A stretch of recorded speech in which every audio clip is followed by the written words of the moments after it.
So let me first introduce to you our dear panelist of. Chers panélistes, bonjour. Nous allons commencer peut-être par vous, Christophe Hansen.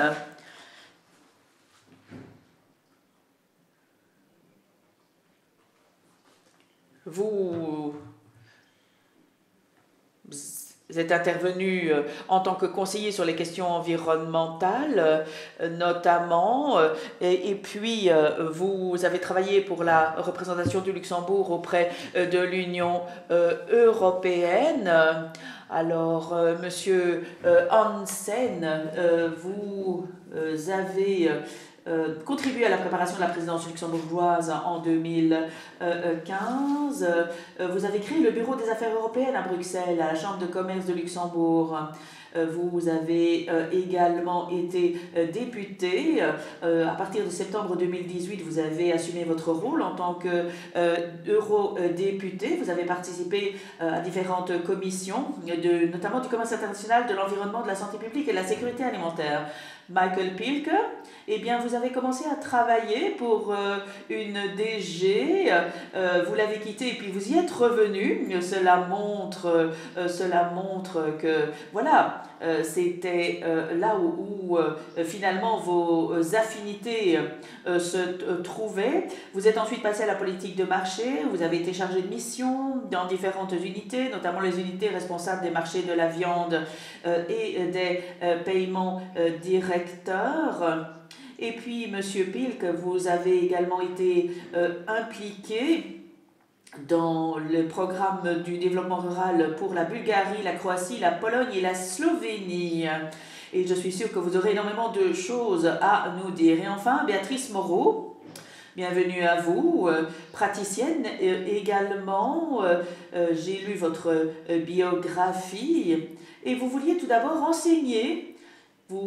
Et si je ne m'abuse, vous êtes agricultrice et vous êtes toujours à la tête de quelques centaines d'hectares, si je ne m'abuse, non?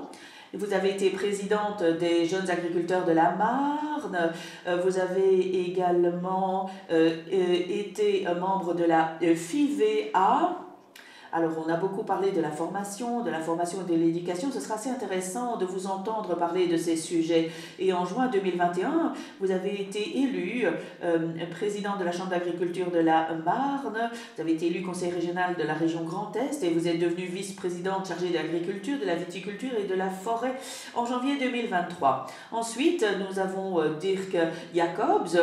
Bonjour. Bonjour à vous. Ça fait plaisir de vous voir. Dirk Jacobs, vous êtes directeur général de Food Drink Europe, une organisation basée à Bruxelles, organisation de l'industrie européenne de l'alimentation et des boissons. Alors, vous avez un chiffre d'affaires de 1,3 milliard d'euros. Vous êtes l'un des plus grands secteurs manufacturiers d'Europe en termes de chiffre d'affaires, d'emploi et de valeur ajoutée. Vous possédez une longue expérience dans le domaine de l'industrie alimentaire et des boissons. Et enfin, Wolfgang Kraus, qui travaille depuis 1992 chez Südzucker. Il y a occupé plusieurs fonctions avant de devenir chef et directeur du département de recherche et développement du groupe. Il est également membre du CA de la Société européenne des technologues du sucre. Vous êtes également membre du conseil d'experts en bioéconomie du gouvernement de l'État de Bavière, si je ne m'abuse. Et donc voilà, aujourd'hui, nous allons parler de l'utilisation durable des ressources naturelles que l'on retrouve dans les régions rurales. Les régions rurales qui constituent la moelle épinière de l'agriculture. On y retrouve des matières premières essentielles et quand on parle de développement des régions rurales, on parle de développement économique, bien sûr, à destination des hommes et des femmes. Et il est important également d'assurer une distribution équitable des ressources. Le sujet d'aujourd'hui est justement de savoir comment les utiliser, ces ressources, comment combiner cela avec la bioéconomie. Certains diront que la bioéconomie, c'est le cœur vert qui bat et quelle est la valeur ajoutée? Quelle est la valeur ajoutée par la bioéconomie au niveau des régions rurales? Donc voilà, je ne sais pas qui se jette à l'eau et qui aimerait répondre à cette question.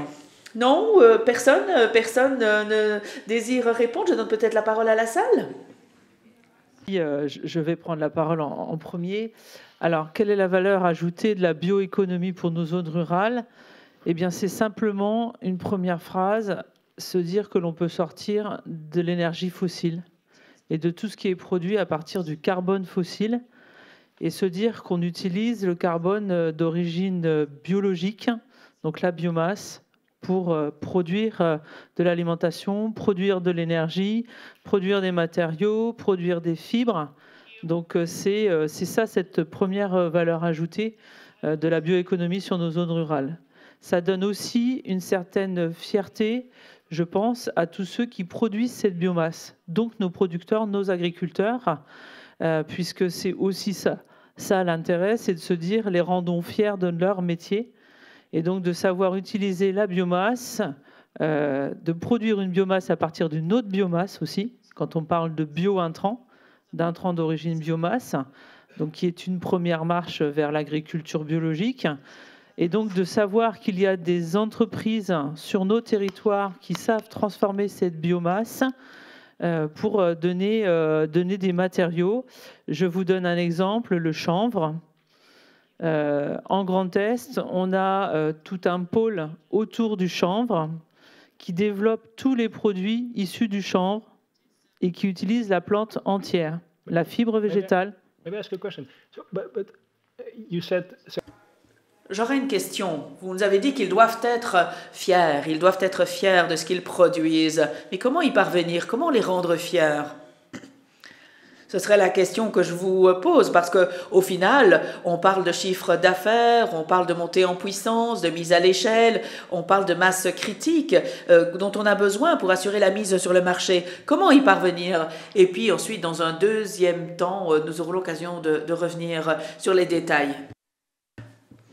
Si je peux, du point de vue de la DG Agriculture et du développement rural, je crois que les régions rurales constituent la principale source de nos ressources. Il est important de faire bon usage de ces ressources. Évidemment, il y a une concurrence acharnée en matière d'alimentation, de biomasse, de biodiversité, ce genre de choses. Et il sera important de tenter de résoudre ce problème de compétition sur le sol. Il est important dans le même temps d'assurer la viabilité des différents acteurs du monde rural. La bioéconomie est génératrice de nombreux emplois. Nous avons, dans notre vision sur le long terme, avons estimé que l'on peut augmenter le nombre d'emplois dans la bioéconomie, que c'est tout à fait à notre portée.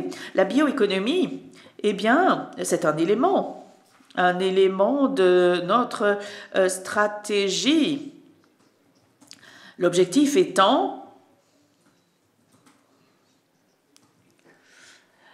de faire le meilleur usage possible de nos ressources. Est-ce qu'on peut aller jusqu'à dire que l'avenir de la bioéconomie réside dans les zones rurales?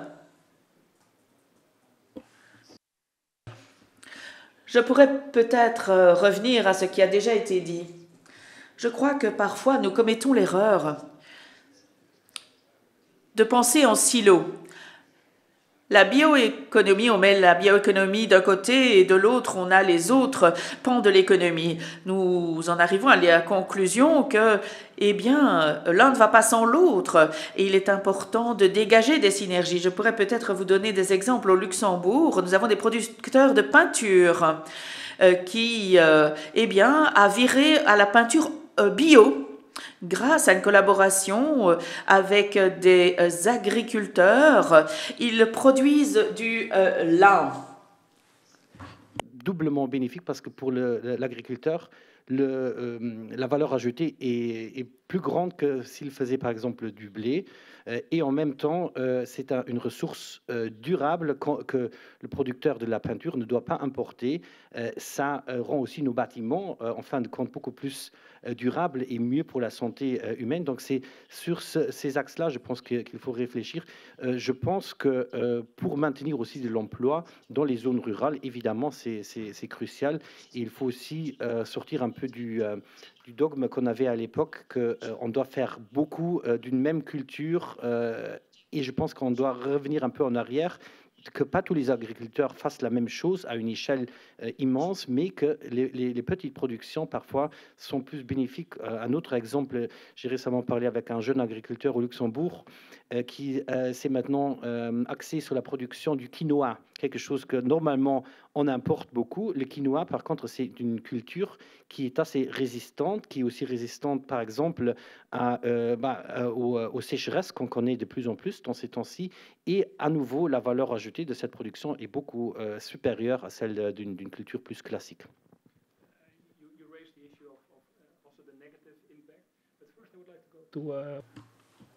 Wolfgang, peut-être, que pensez-vous de ce qui a été dit jusqu'à présent? Die Rolle der Landwirtschaft. Bon, je voudrais bien souligner le rôle de l'agriculture, que c'est le cœur ou le cerveau pour tout, j'en sais rien, mais l'agriculture est très importante. C'est la possibilité pour l'agriculture de générer du capital et du revenu. Tout le monde ici est d'accord, je pense qu'il faut sortir de l'énergie fossile. Bon, ça semble évident, oui. Donc tout le monde veut quitter l'énergie fossile. Est-ce qu'il y a quelqu'un qui serait contre? Non, voilà, tout le monde est d'accord. On doit trouver donc des sources d'énergie nouvelles et on veut décarboniser en même temps. Mais ce n'est pas si facile avec la décarbonisation car le carbone génère la vie. C'est le cercle être humain, animal, plante. Mais si maintenant on veut continuer à faire de la chimie, de la production chimique en Europe, on a besoin de carbone. Sans carbone, rien ne va plus. Et l'Union européenne, c'est compréhensible, promouvoit le recycling, le recyclage. Donc on veut l'économie circulaire, on veut donc avoir vraiment le carbone dans des chaînes de valeur longues. Donc on veut avoir une économie circulaire également pour le carbone, mais pour la décarbonisation, ça ne va pas être assez. Donc on a besoin de remplacement, de sources de remplacement pour le carbone, même si donc une chaîne circulaire pour le carbone, on a besoin d'autre chose. Le dioxyde de carbone, par exemple, c'est pas facile, et sinon de ressources naturelles, et c'est ça le rôle de l'agriculture, des ressources renouvelables. Donc, on ne veut pas utiliser l'énergie fossile, mais les ressources biologiques pour la production de carbone et créer donc des chaînes de valeur. Et c'est ainsi qu'on a besoin d'une agriculture efficace et hautement technologique. En Allemagne, il y a des agricultures qui disent tiens, on ne sait pas participer à cela, c'est trop difficile, on ne comprend pas, ça ne va pas, les conditions cadres ne sont pas là pour cette nouvelle production, et c'est ainsi qu'on a donc une situation difficile en Allemagne actuellement. Mais je voudrais bien encore rajouter quelque chose. L'élément clé pour moi est que l'innovation existe dans l'agriculture et dans le monde agriculture. Donc on le soutient et qu'on met ça en route. Moi je suis ingénieur, je ne suis pas un agriculteur, mais il faut aider l'agriculteur. Et là, il faut de l'innovation et il faut la digitalisation, le smart farming. Notre groupe Südzucker essaye de faire sa contribution. On essaie vraiment de faire en sorte qu'il y ait du smart farming pour le sucre. On a des agricultures dans le sud de Mannheim où l'on fait le tout de manière digitale. Donc production de sucre et production agricole digitale. Par exemple, pour les herbicides, pour les pesticides, etc. On veut réduire l'utilisation via la digitalisation. Et je sais que bon, tout le monde n'est pas d'accord, mais il faut encore autre chose. C'est les New Breeding Technologies. On ne peut pas fermer les yeux aux New Breeding Technologies, les nouvelles technologies. Donc, et bien sûr, il faut y avoir des limites. un cadre ferme, mais l'on peut pas se fermer à ces solutions, car sinon l'on va avoir la reproduction classique, mais là on aura besoin de 34 années, alors qu'avec les New Breeding Technology, on peut créer donc des nouvelles formes beaucoup plus rapides. About the efficiency. If you look at Vous avez parlé d'efficacité. Si l'on regarde le secteur de l'alimentation et des boissons, 88 millions de tonnes de déchets alimentaires, c'est là le dernier chiffre. 20% de l'alimentation en Europe fait l'objet de gaspillage. Alors on sait que le Parlement européen espère réduire cela de moitié d'ici à 2050, mais d'un autre côté, on sait également que des propositions ont été mises sur la table. Elles ont été retirées de la table, mais la présidence belge nous a dit qu'elle allait y travailler. Mais quelle est votre position? Quelle est votre position sur une utilisation plus efficace des ressources naturelles et sur le cycle de l'alimentation? Tout d'abord, laissez-moi vous dire que cette discussion arrive à un moment opportun. Nous avons un dialogue stratégique qui porte sur l'avenir de l'agriculture. Oui, mais enfin, bon, ça ne s'est pas encore concrétisé. C'est vrai que nous attendons de voir, ce n'est pas encore quelque chose de vraiment concret, mais il y a quand même des solutions dans les régions et dans les zones rurales. Quand on parle du gaspillage alimentaire, comment passer à une économie plus circulaire? Les solutions, elles sont à trouver dans les relations que nous, fabricants, nous avons avec les agriculteurs. Parce qu'au niveau des exploitations agricoles, il y a déjà beaucoup de gaspillage.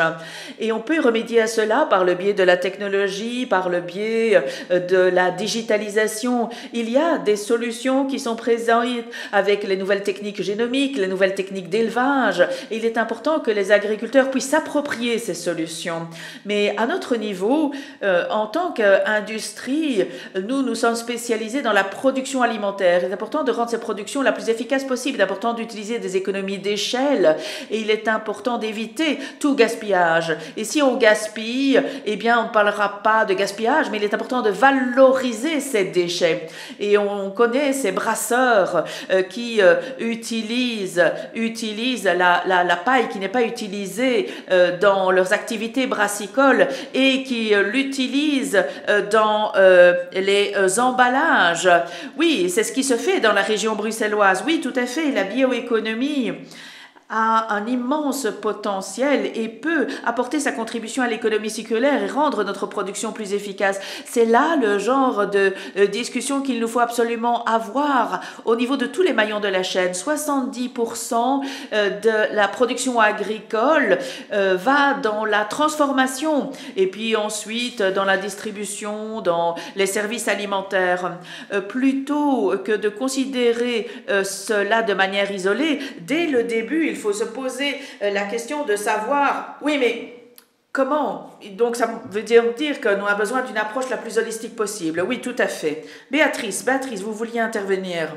Oui, merci. Je voulais expliquer ce qu'on a, parce qu'on parle un petit peu d'élevage, je voulais expliquer ce qu'on a décidé de mettre en région Grand Est en place pour accompagner les éleveurs, justement sur les nouvelles technologies en l'occurrence, et tout ce qui pourrait les aider à être acteurs sur les transitions à venir, parce qu'on doit accompagner toutes les transitions dans tout type de production, y compris dans le monde sylvicole et viticole.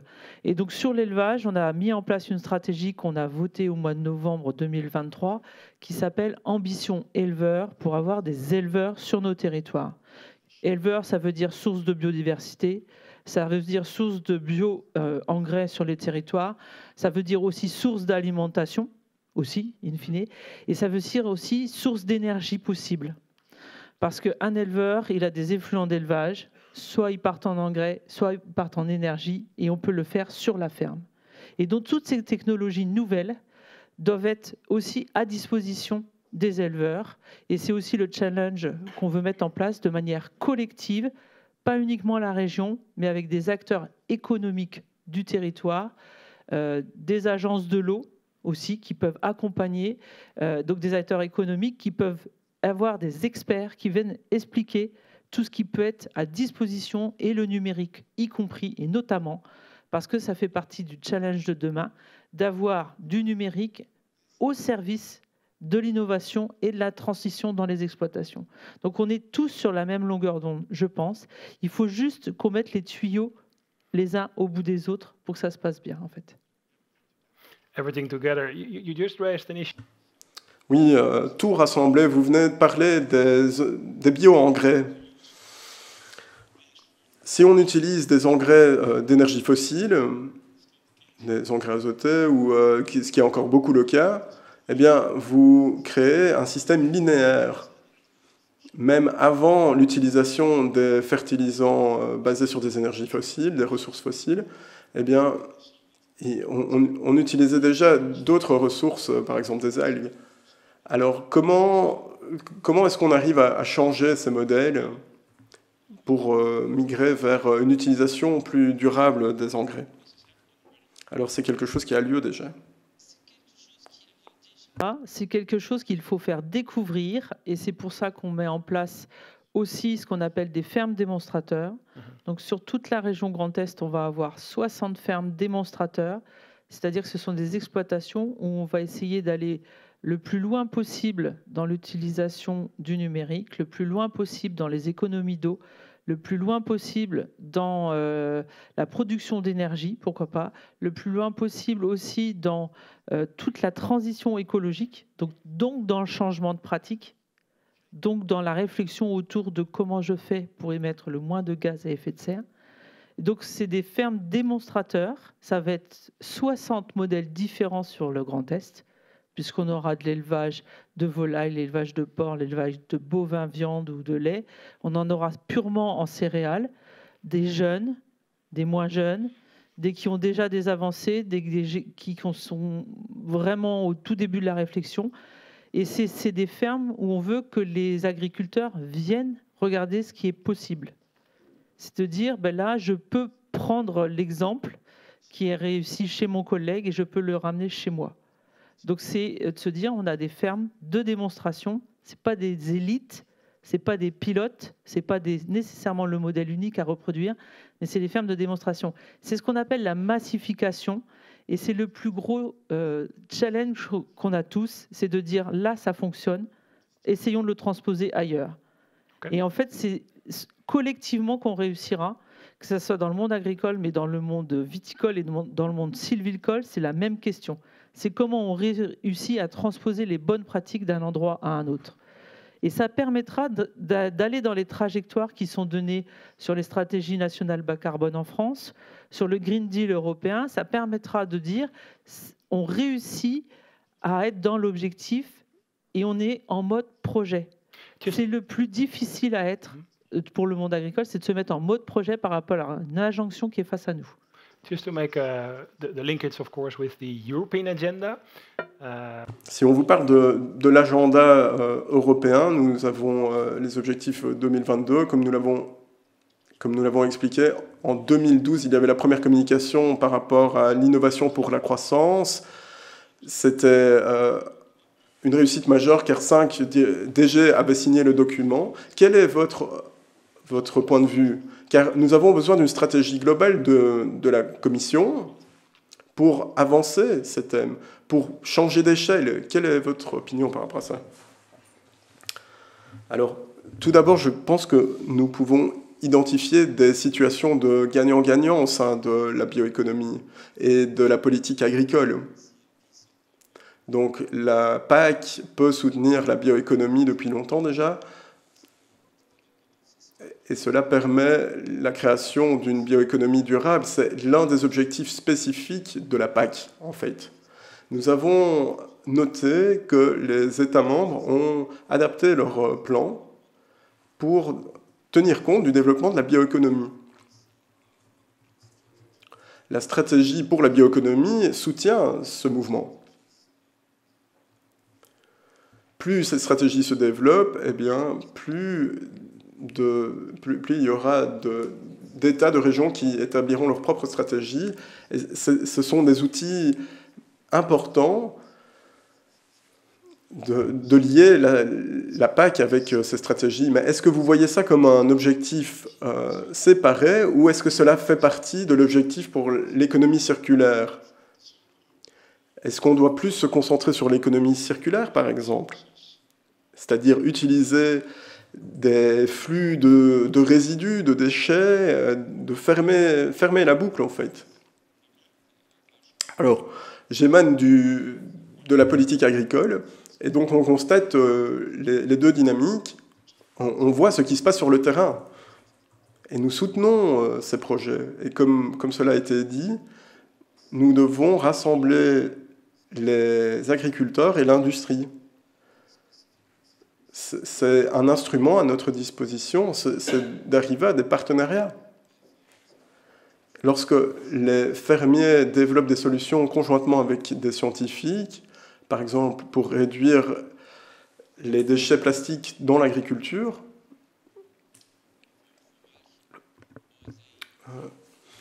ou lorsqu'ils inventent des meilleures utilisations des prairies, de l'herbe, valoriser l'herbe pour l'utilisation de cosmétiques, par exemple. Et donc, nous finançons des investissements, mais aussi une collaboration entre ces acteurs. Et donc, la formation est également essentielle. Donc, il faut vraiment changer le mode de pensée. Oui, nous avons parlé de la numérisation, notamment. Dans ce secteur-là, il faut vraiment que ce soit adopté sur le terrain. Et donc, il y a des défis structurels, évidemment. Nous travaillons avec un grand groupe de petits agriculteurs, et nous devons voir quelles techniques peuvent être mises en place en pratique. Alors, comment est-ce qu'au Luxembourg, comment arrivez-vous à la transition vers une bioéconomie? Quel est l'état d'avancée au Luxembourg actuellement? Lorsqu'on parle du Grand-Duché, on sait qu'il y a beaucoup de communautés différentes, 104, qui ont différents rôles pour la gestion des sols et la planification. Alors, quelle est la position du Luxembourg concrètement? Eh bien, on peut toujours améliorer les choses. Et au sein des municipalités du Luxembourg, nous en avons 102 et non pas 104. Il y a eu des fusions récemment. Il y a donc, la gestion des déchets s'organise toujours à l'échelle locale. Et il crée en fait des syndicats pour gérer ces déchets. Mais nous avons entendu aujourd'hui de la part de la Commission qu'il n'existe que 10 stratégies nationales. Existe-t-il des stratégies locales au Luxembourg? Oui, des stratégies existent, mais parfois elles sont entravées par les lois européennes. Je vais vous donner un exemple. Lorsque vous taillez vos arbres dans votre jardin ou que vous tondez votre pelouse, vous ne pouvez pas brûler cela. Il faut ramener ces déchets dans des centres de tri et ces matières sont transformées en engrais, par exemple. Mais je pense que nous pouvons encore arriver à de meilleurs résultats, car nous transportons ces déchets de 40 km parfois et avec des grands camions qui polluent. Alors pourquoi on ne peut pas utiliser l'herbe, surtout l'herbe qui reste, qui est coupée, n'a pas beaucoup d'énergie? Pourquoi est-ce qu'on ne classifie pas ça comme engrais en fait directement pour l'agriculteur? L'agriculteur peut utiliser directement cette herbe. On utiliserait moins d'énergie pour le transport, pour la transformation. Et donc, il faut analyser les classifications de certains matériaux. Est-ce qu'il faut vraiment classifier tous les produits comme des déchets, mais plutôt parler de ressources ou des ressources en demande de transformation? Alors, nous avons une définition de résidus, de déchets. Est-ce qu'il y a une question concernant... Alors, Dirk, je vois. Est-ce que vous avez des questions sur cette thématique? Give mine to you if you want. Voilà, on va vous donner un micro, voilà. André Baumann, je suis secrétaire d'État au ministère de l'Environnement au Bade-Württemberg. Donc, toutes ces règles datent encore d'un ère, d'une période où la production était purement linéaire. Et donc, je peux vous soutenir dans vos propos en ce qui concerne la classification de tous les produits et notamment des déchets. Elle doit être revue et beaucoup de ces règles du passé doivent être modifiées pour l'avenir. N'avons-nous enregistré aucun progrès depuis 2012 car nous... Pas assez de progrès. 2012. Je voudrais juste ajouter, si nous analysons la politique européenne et le pacte vert européen, la politique de la ferme à la fourchette, eh bien, c'est un pas dans la bonne direction, mais il demeure beaucoup d'incohérences au sein de cette politique, et c'est pour cela que nous demandons qu'on établisse un vice-premier ministre pour l'alimentation au sein de l'Union européenne,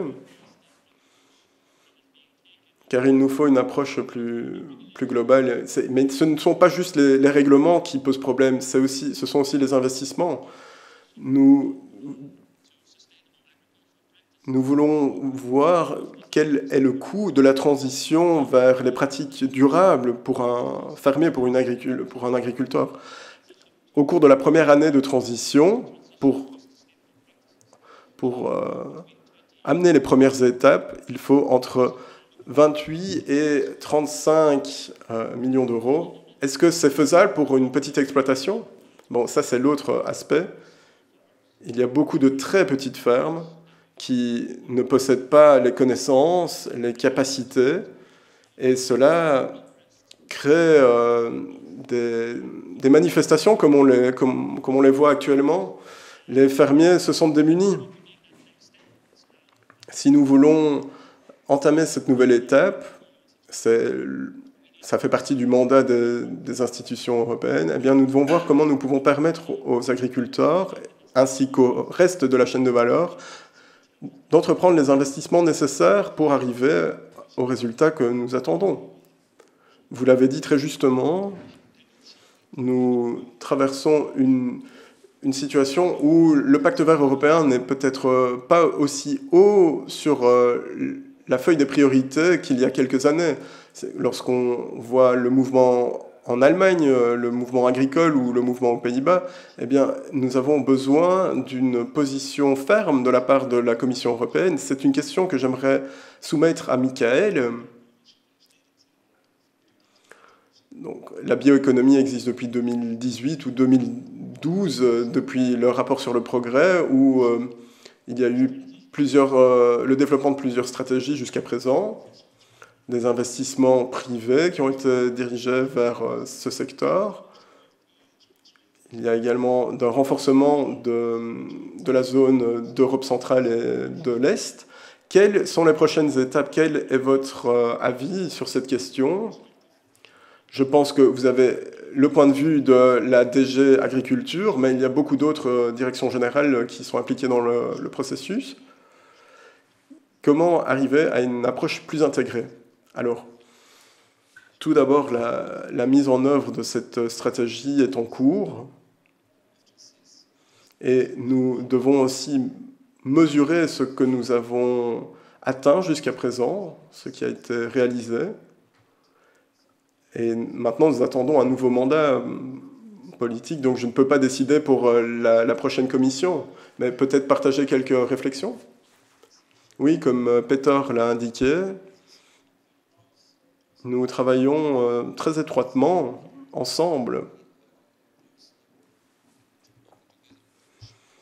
Si nous travaillons pas seulement étroitement ensemble au sein de la Commission, mais à toutes les échelles, c'est aussi nécessaire pour les stratégies locales, car il y a tant de thématiques différentes qui sont touchées en fait par la bioéconomie.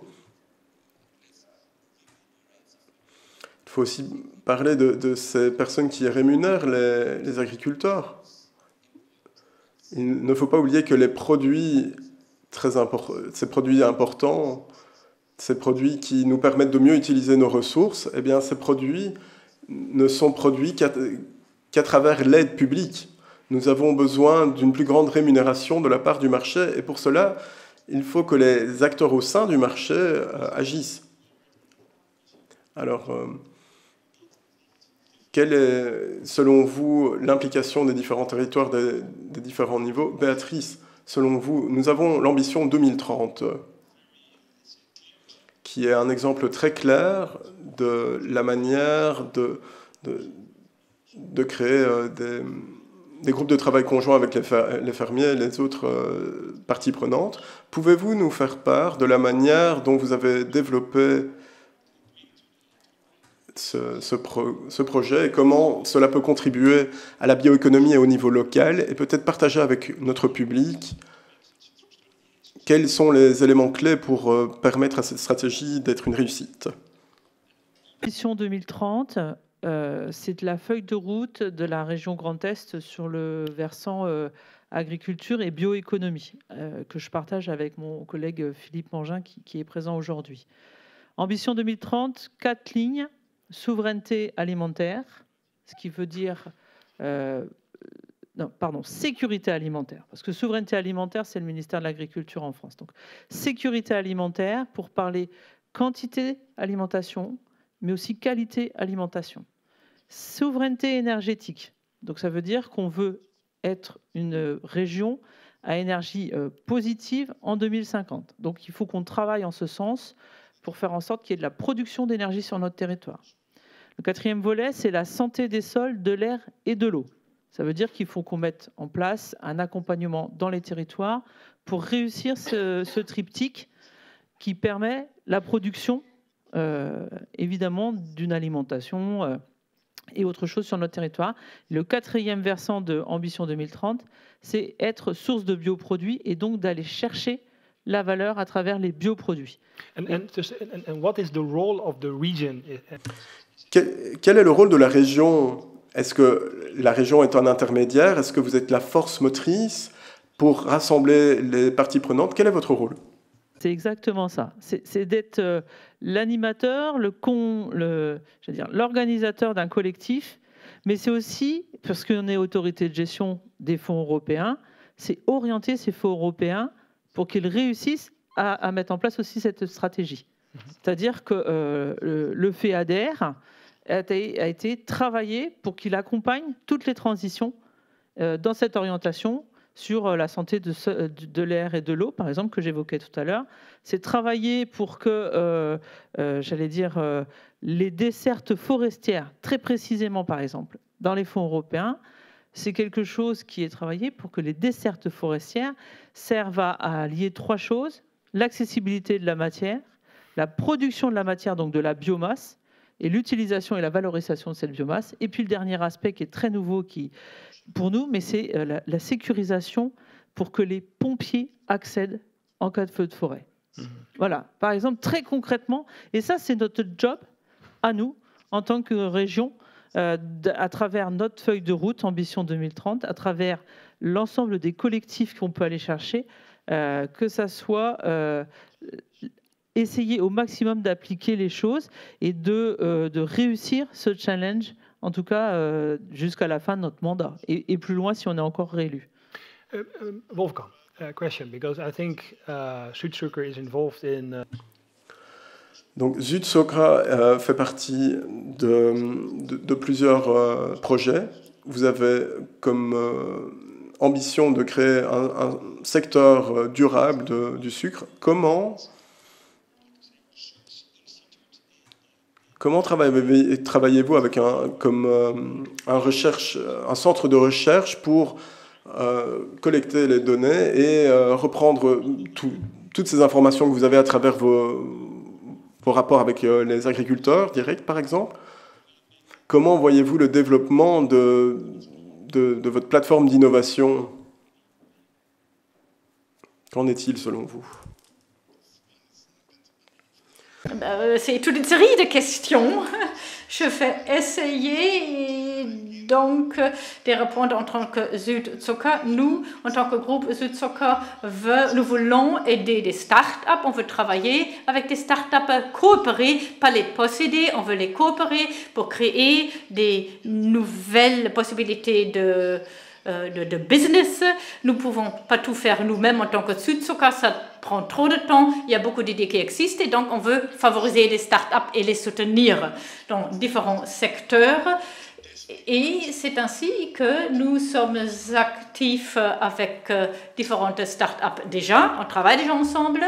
Donc, il y a des collaborations, des coopérations, Mess Challenge, AT Food, ce sont des start-up. Nous, en fait, cherchons encore d'autres partenaires en plus. Et en même temps, nous avons The Ban.io, c'est notre plateforme. On peut donc prendre contact avec nous via une plateforme qu'on a créée. Et donc, on espère que des jeunes entreprises, des jeunes gens nous contactent pour travailler sur un business case, pour trouver une solution pour un problème ou s'ils ont une offre déjà.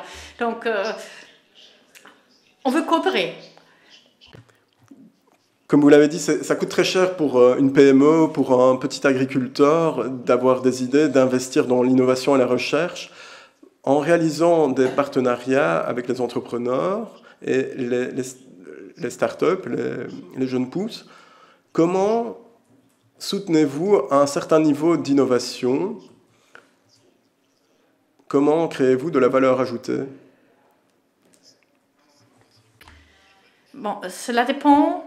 C'est au cas par cas, on n'a pas une solution pour tous et pour toutes, mais on a des startups qui offrent leurs solutions. Ils disent, tiens, voilà, on veut jusqu'à là et au-delà. Donc, il y a des startups qui nous offrent déjà une solution, mais d'autres entreprises disent, tiens, on a déjà un brevet même, et on voudrait ensemble avec vous développer le projet, le faire grandir, le mettre en pratique. Donc, nous avons la technologie, voilà, on a le brevet, mais on a maintenant besoin d'un financement. Et alors là, on travaille ensemble.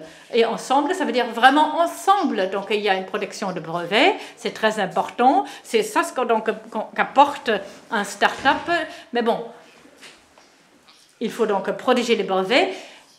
Et l'on fait attention qu'à partir du jour numéro 1, nous créons de la confiance. La confiance est très importante entre une grande entreprise et donc une petite société qui a jusque 10 personnes, qui est une nouvelle société. Donc, on a vraiment à faire très attention. Cette petite société n'a pas les moyens financiers et s'il n'y a pas la protection de brevet, tiens, voilà, ça crée des peurs. Donc, l'on fait très attention à protéger les brevets et donc, on fait des contrats. Et l'on crée de la confiance, c'est le plus important même qu'un contrat. Et donc, on crée tout ça en travaillant ensemble pendant 2 ans. Est-ce que vous avez une espèce de Ligue des champions, des meilleures jeunes pousses, des meilleures entreprises ou est-ce que vous élargissez plutôt votre champ d'action ou est-ce que vous concentrez quelque chose Dire que vous vouliez intervenir.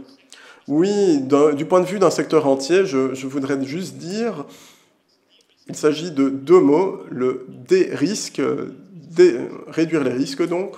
Donc nous en avons besoin dans notre secteur, mais les agriculteurs en ont besoin aussi, les agriculteurs qui doivent investir pour améliorer leur durabilité, notamment au sein de la bioéconomie, eh bien, ils doivent avoir les moyens de leurs ambitions. Ils ne veulent pas prendre de risques. Le risque qu'un investissement fait aujourd'hui se voit grévé à cause d'un changement législatif, par exemple. Comment pouvons-nous limiter les risques pour nos agriculteurs, mais également pour toutes les entreprises au sein de la chaîne de valeur? Donc il faut un climat stable. Oui, tout à fait. Je pense que la collaboration entre des grands producteurs tels que Südzucker et des agriculteurs peuvent être très bénéfiques, car nous partageons des risques, nous pouvons avoir des prêts communs. Il y a un exemple d'une entreprise en France qui travaille à des procédures de biométhanisation, qui travaille avec des producteurs de pommes de terre. Plutôt que de demander aux fermiers de prendre un prêt au sein d'une banque, eh bien, ils ont trouvé un modèle de financement alternatif pour réduire le risque. Nous devons changer d'échelle. C'était ça mon deuxième commentaire. Même pour les entreprises comme Südzucker, eh bien, qui ont des grandes capacités, eh bien, nous devons quand même changer d'échelle, basculer, pour que l'investissement privé soit du même ordre que le soutien public. Et le soutien public doit aller au-delà de la PAC. Il nous faut une autonomie stratégie. Évidemment, l'investissement dans les zones rurales amène de la valeur ajoutée. Il s'agit d'infrastructures, il s'agit d'investissements pour des entreprises. Tout cela est nécessaire. Christophe, quel est votre point de vue ? Vous venez d'entendre différentes perspectives sur les besoins, sur l'investissement à long terme, sur un climat d'investissement sain et stable, mais également des règlements qui restent stables aussi. En tant que, comme politique, vous savez que des élections se profilent. Que croyez-vous? Comment va se dessiner l'avenir de la stratégie de la bioéconomie? Quelles vont être les nouvelles perspectives de la Commission du Parlement? Peut-être, je vais revenir au commentaire de Dirk, nous devons enlever une partie du risque pour les agriculteurs, car ils consentent à d'énormes investissements. Et bon, après, est-ce que leur modèle commercial fonctionne ou pas? Ça, c'est une autre question. Mais l'une des questions, eh bien, les agriculteurs ne veulent pas vivre la main tendue de subsides. Ils doivent en fait développer des modèles commerciaux viables. Ma famille, je viens d'une famille de fermiers, mon frère est agriculteur et il veut vivre de son travail. Et très souvent, les subsides arrivent très tard. Bon, ça c'est un autre problème, mais nous devons vraiment tenir compte du fait que nous devons nous affranchir de ces vieux modèles de subsides qui sont basés sur la superficie de la zone agricole, car le nombre d'hectares que vous cultivez n'est pas toujours la bonne méthode de mesure. Oui, effectivement, c'est une sécurité des revenus, mais beaucoup de jeunes agriculteurs qui veulent démarrer, eh bien, ils n'ont pas de vastes zones agricoles. Et donc, c'est très difficile aussi de transmettre ces fermes d'une génération à l'autre. Et ce sont parfois les propriétaires terriens qui profitent, et donc ça, c'est quelque chose qu'il faut modifier. Alors, qu'est-ce qu'un jeune agriculteur? Il faudrait peut-être poser la question aussi. Nous devons également tenir compte des nouveaux acteurs, même après 40 ans, mais juste des personnes qui auraient un modèle commercial qu'ils voudraient tester dans ce secteur. Alors, Béatrice, Miko, peut-être? Je voulais juste ajouter que cette thématique de retirer du risque, c'est très important pour nous. Il existe déjà beaucoup d'instruments à travers des financements, des subsides. Nous offrons des soutiens pour réduire les intérêts lors d'investissements. Nous offrons des garanties également qui permettent aux agriculteurs, surtout si ils ont des problèmes d'obtenir des terres, eh bien, de retirer une partie du risque, d'obtenir des prêts sur les marchés à des meilleures conditions. La Banque européenne d'investissement investit également de manière significative dans ce secteur de l'économie. Parfois, ma crainte,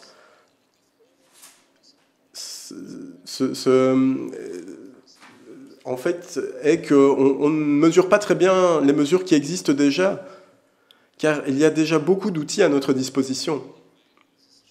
Et la valeur ajoutée de l'approche stratégique, c'est de permettre de combiner tous ces différents objectifs et stratégies pour pouvoir façonner les outils nécessaires. Et parfois, il faut analyser ce qui se passe au sein de nos États membres. On voit que les plans stratégiques de la PAC sont très différents d'un pays à l'autre. moi, je salue l'approche régionale, car cette stratégie pour la bioéconomie peut être très efficace dans une région, mais peut-être pas dans une autre, car dans cette région, il y a peut-être d'autres ressources disponibles, donc il faut vraiment adapter le modèle à chaque situation. Donc pour moi, une approche stratégique régionale, ça a vraiment du sens. Car ainsi, on peut aussi combiner les instruments de soutien, la politique de cohésion, par exemple. Lorsqu'on parle de soutien pour la commercialisation et autres, je crois vraiment que nous devons essayer d'utiliser les outils déjà à notre disposition. Et pour moi, le transfert de connaissances est vraiment important. La numérisation, c'est essentiel.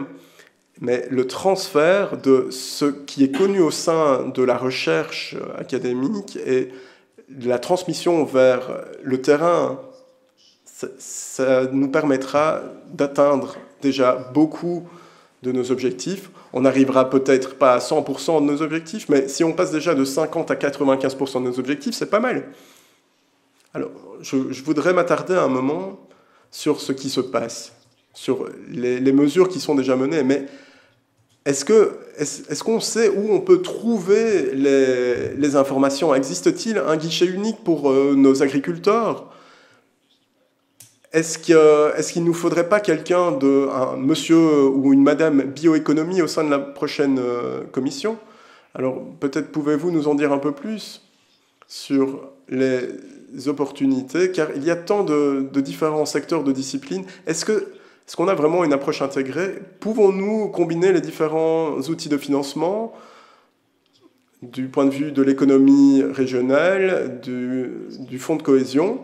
Et pour moi, il subsiste encore un défi, celui de combiner les différents domaines de politique. Je ne suis pas sûr. Alors, est-ce qu'il existe un guichet unique? Est-ce que c'est clair? Je pense, pour l'agriculteur, ce qui est important de savoir, c'est qu'est-ce qui est disponible dans ma région? Avec qui puis-je collaborer dans ma région? Par exemple, est-ce qu'il y a quelqu'un dans ma région qui recherche de la matière première? Et là, je reconnais la valeur ajoutée de ces stratégies aussi pour les nouvelles stratégies de développement au sein de la région. Donc, car nous pouvons développer des concepts régionaux. Il ne faut pas voir la bioéconomie de manière isolée. Il y a l'affectation des sols et différents acteurs qui veulent intervenir. On peut créer des synergies à travers les résidus ou les produits intermédiaires. Cela peut être pertinent pour d'autres secteurs également.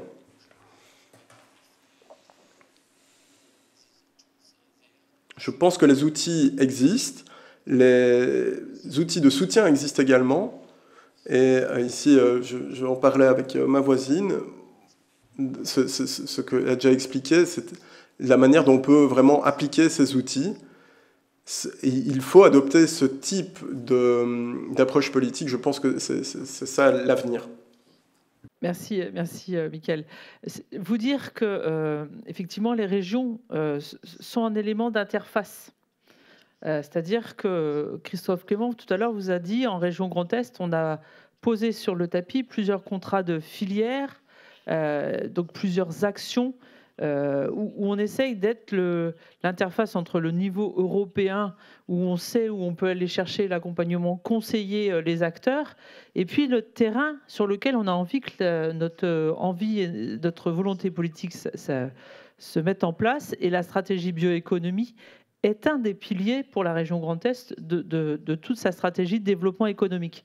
C'est-à-dire que les producteurs, ils doivent y retrouver de la valeur ajoutée à travers la bioéconomie, ça a été dit, mais ça mettra aussi des actions nouvelles de réindustrialisation de nos territoires. Remettre de l'industrie nouvelle sur nos territoires à travers la bioéconomie, c'est remettre des emplois qui peuvent être aussi en zone rurale au plus proche de la production. Et c'est là où on a vraiment notre rôle de région et d'interface entre les acteurs de terrain, notre rôle d'interface, mais notre rôle de coordinateur et de collectif à créer. Et ça, c'est pas simple parce qu'il faut qu'on mette ensemble tous les acteurs, que ce soit de l'universitaire, de l'industriel, de l'économique, et que chacun ne reste pas en silo et travaille vraiment pour le bénéfice du territoire. Peut-être une petite réaction là-dessus, et en vous donnant un exemple, on a effectivement, l'Europe est un continent qui est assez pauvre en ressources. On a évidemment le domaine forestier et l'agriculture, mais pour le reste, on est assez pauvre de ce point de vue-là. Un exemple, la construction. Dans la construction, on utilise beaucoup d'acier, beaucoup de ciment. C'est des éléments qui sont produits en émettant beaucoup de CO2, on est d'accord. Mais il y a des alternatives. Et je pense que là, justement, la sylviculture propose quelque chose. Et au Luxembourg, on a maintenant développé avec Lux Innovation, qui est une plateforme qui met en lien tous les acteurs de la filière bois, les sylviculteurs, mais aussi l'université, comme vous dites, qui aide les producteurs, mais aussi les industriels à trouver de nouveaux éléments, ce qui rend le domaine de la construction plus durable, ce qui donne de la perspective à un certain domaine de production qu'on a sur notre territoire. Et je pense que là, on a encore beaucoup à faire. On ne doit pas peut-être... on ne doit pas trop s'axer toujours sur on fait tout au Luxembourg, et évidemment le Luxembourg est très petit, donc on est obligé de travailler avec des partenaires de la grande région au moins, mais je pense que là il y a encore beaucoup à faire pour améliorer ça encore, aussi pour donner des idées. Et là je pense que les universités jouent un rôle clé aussi pour mettre en œuvre cette innovation, demander ce qui est le besoin réel, voir ce qu'il y a comme matière première, disons-le, et les garder dans le cycle. Je pense que ça, c'est très important. Okay, I give you 1 minute. Oui, je vous donne encore 1 minute, mais auparavant, j'aimerais me tourner vers la salle pour voir s'il y a des questions dans la salle. Il semblerait qu'il y ait une question là-bas. Merci d'attendre que l'on vous donne un micro-baladeur. Ja, nicht richtig eine Frage. Je n'ai pas vraiment une question à poser, mais mon retour. Je suis Miriam Freudenberger, je viens de la région Rhin-Neckar et je me sens fort encouragé par les propos de tous les collègues de ce matin.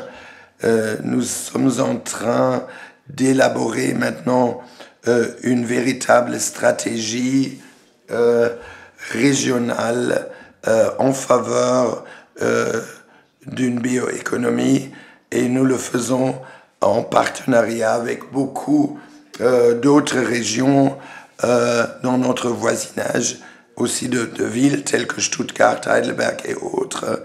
Donc, nous voyons à l'heure actuelle beaucoup de stratégies, que ce soit au niveau national, régional ou européen. Et il s'agit vraiment de mettre tous les acteurs en main. Mutual trust, is it having a clear copy? Oui, et quel est votre agenda? Moi, je dirais,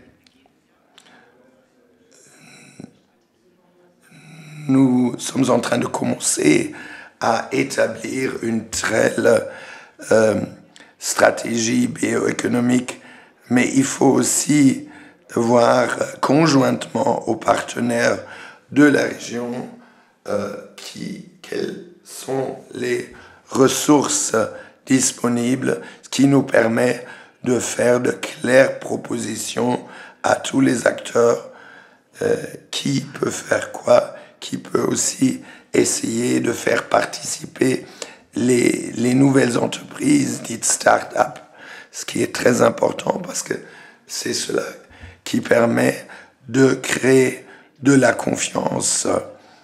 Et voilà, nous avons aussi un petit stand ici. Venez nous voir pendant la pause déjeuner, ça vous permettra de vous renseigner sur ce que nous faisons. Oui, je dirais que C'est vrai que le lien avec les régions rurales est absolument essentiel quand on parle, je ne sais pas, moi, de l'industrie automobile. C'est vrai que souvent, ce sont des industries qui sont concentrées dans les régions urbaines. La production alimentaire, c'est l'ADN même des régions rurales. Et j'ai l'impression qu'il nous faudrait plus jouer cette carte. On parle ici beaucoup des systèmes alimentaires. Il y a des exemples qui ont été donnés qui montrent comment les régions se fédèrent et rassemblent différentes parties autour de la table. Et donc, il n'y a pas un seul et unique système alimentaire. Il y a différents systèmes alimentaires qui reposent sur une base communautaire, qui existent au niveau local, au niveau régional et qui rassemblent les différents protagonistes. Et moi, au niveau de mon secteur, la transformation se fait au plus près des agriculteurs qui sont situés dans un rayon de 50 km. Et donc, vous avez besoin de soutien pour ces initiatives locales. Oui, exactement. Il est important d'insister sur la valeur stratégique de la production alimentaire. C'est important non pas uniquement des régions, mais au niveau également de l'Europe, du continent. Merci. J'aurais enfin une dernière question, à moins qu'il n'y ait une autre remarque dans la salle.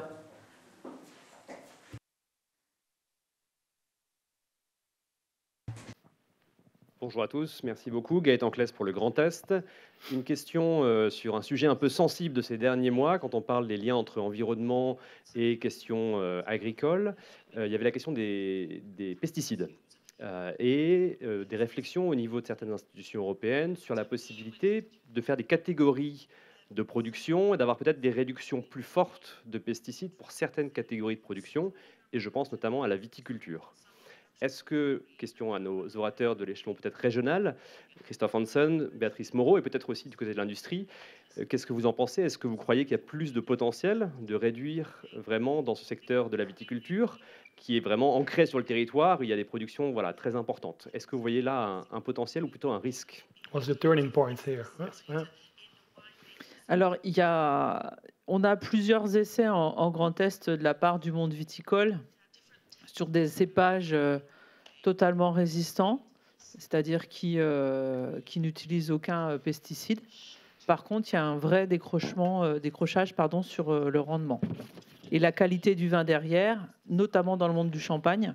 Et donc, le champagne perd en goût. Donc, ça veut dire que la génétique avance. Par contre, il y a tout le travail derrière de vinification, de travail du vin qui n'est pas prêt. Donc, ça veut dire qu'il faut... si ça s'engage, il faut laisser le temps quand même des années pour qu'il y ait la production qui retrouve sa stabilité.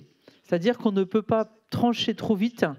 Évidemment, il faut donner une deadline, peut-être pas, mais il faut être bien sûr de son coup. C'est-à-dire qu'il ne faut pas se dire qu'on met à mal toute une production derrière et tout un secteur économique aussi. C'est ça qu'il faut avoir en tête. C'est-à-dire que le danger d'arrêter complètement quelque chose sans avoir prévu l'impact total et global de l'arrêt, c'est dangereux. C'est-à-dire qu'il faut calculer tout l'impact, que ce soit sur la production tant en quantité qu'en qualité et en vente derrière, parce que derrière le monde du vin et de la vigne, vous avez évidemment la production, la vente de bouteilles, mais vous avez aussi tout ce qu'on appelle l'œnotourisme et le tourisme lié au monde du vin, ce qui n'est pas anodin non plus dans notre région Grand Est. Voilà. Donc il faut bien mesurer l'impact qui est vraiment un impact pas juste sur les exploitations, pas juste sur les coopératives liées à la production, mais qui est global sur l'économie et les retombées économiques liées à ce secteur. Looking at the time, I would like to give... Le temps file malheureusement et je vais vous donner maximum 1 minute pour que vous puissiez nous parler de vos ambitions en vue de la prochaine PAC. Et je vais peut-être commencer de ce côté. Voilà, je vous donne 1 minute. Eh bien, en quelques mots, j'aimerais que la PAC soit basée sur les résultats. Même chose, basée sur les résultats. Je souhaiterais, et vous avez déjà abordé le sujet d'ailleurs, qu'on ne prononce pas d'interdiction avant d'avoir trouvé les solutions et d'éviter de créer encore des problèmes pour le secteur agricole. Si les processus agricoles ne fonctionnent pas, la bioéconomie ne fonctionnera pas non plus. Que PAC, elle parlera de politique agricole commune ou de politique alimentaire commune? Est-ce que le A sera agricole ou alimentaire? Ça sera, moi, je pense que ça sera un enjeu demain. Ça voudra dire qu'il faudra bien réfléchir à ce qu'on... La bioéconomie utilise la biomasse et ça sera l'art de la répartition de l'utilisation de la biomasse aussi.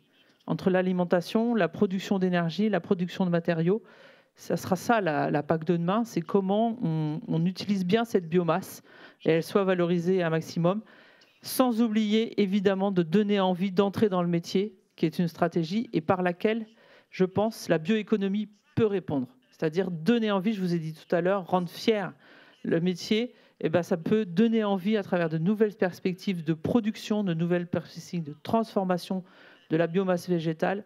Ça peut donner envie à des producteurs de devenir producteurs demain. Et donc ça, c'est pour moi l'enjeu de la future PAC, alors agricole ou alimentaire, à eux, j'allais dire, au niveau européen de choisir. Merci. For your own cap, Mika, what... Alors, quels seraient vos souhaits pour votre PAC? Eh bien, un dialogue stratégique vient d'être lancé. Et moi, j'aimerais surtout écouter. Parce que nous en revenons à la question de la confiance qui a été abordée précédemment. La question de la confiance et de la réputation de la Commission européenne.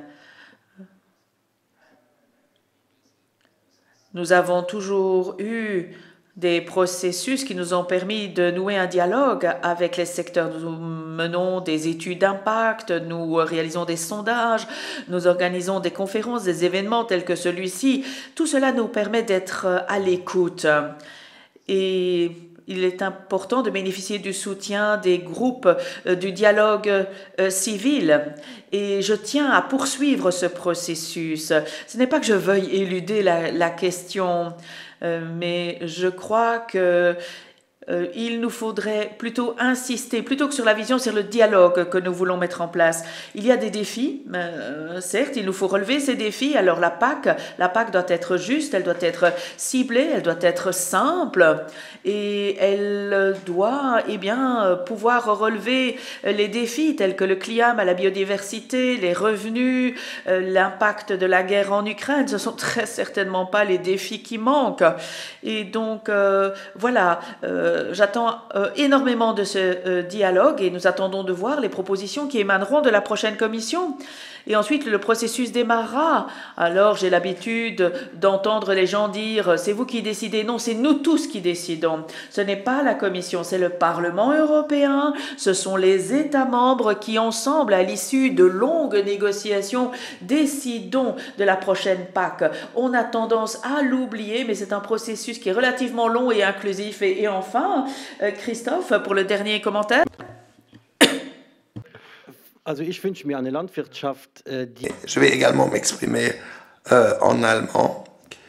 Donc, je souhaite une nouvelle politique agricole commune qui vise à établir une production alimentaire durable. Et je souhaite deuxièmement que nos agriculteurs puissent vivre du revenu de leur propre travail et ne dépendent plus de subventions. Et troisième point, nous devons devenir plus indépendants, ce qui a été prouvé par la guerre contre l'Ukraine. Et en ce qui concerne l'approvisionnement en gaz naturel par la Russie, il y a de grands projets que nous avons entamés conjointement aux agriculteurs en ce qui concerne la production d'hydrogène vert.